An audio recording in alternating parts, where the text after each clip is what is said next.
more or less it started in the UK, since that's where the Industrial Revolution started. We started to burn coal there.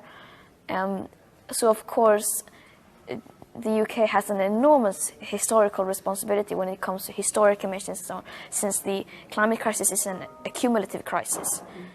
I find it very strange that they are the ones who we are supposed to look up to now, but they are objectively one of the biggest climate villains. Dr. David Starkey is with me here in the studio. Thanks ever so much for coming in. Lovely to see you. You too, Colin.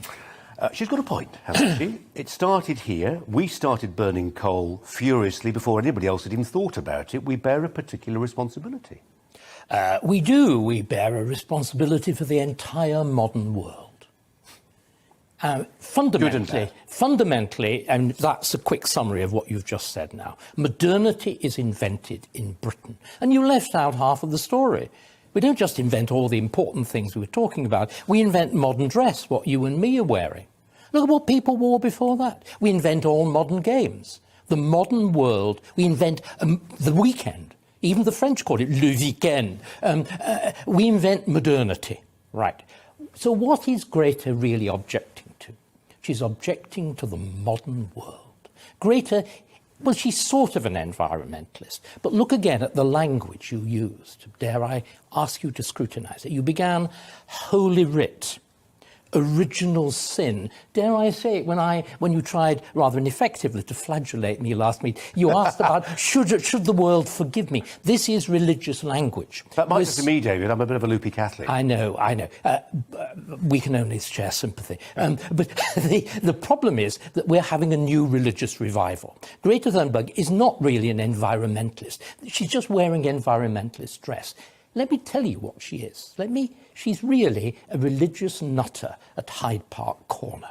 The end of the world is nigh. What if she's right, David? The end of the world is nigh. Well, first of all, if it were, there'd be nothing we could do to stop it. Millions of people dispute that, by the way. No. Well, they may be wrong, but they dispute it. Okay, well then, but let's just get the religious point right first. This is a form of millenarianism. It's completely known about. It appears repeatedly throughout history. And what we've done, we've got rid of God without getting rid of religion. And what you have with somebody like Thunberg is she really worships the earth. She's a worshipper of the nature goddess, right?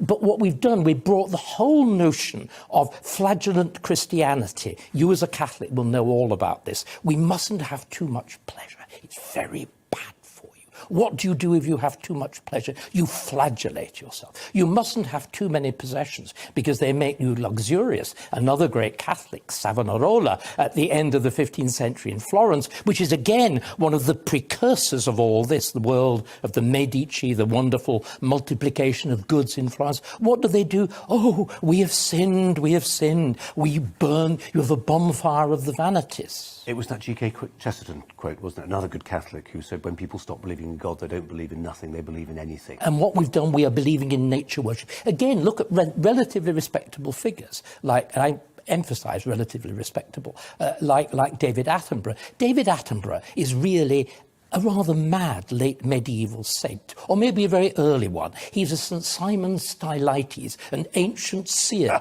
whereas Greta Thunberg is the classic medieval child saint. Wasn't he the one who stood on top of the pillar? He's the one who stood on top of a pillar. You could just imagine Attenborough there, can't you?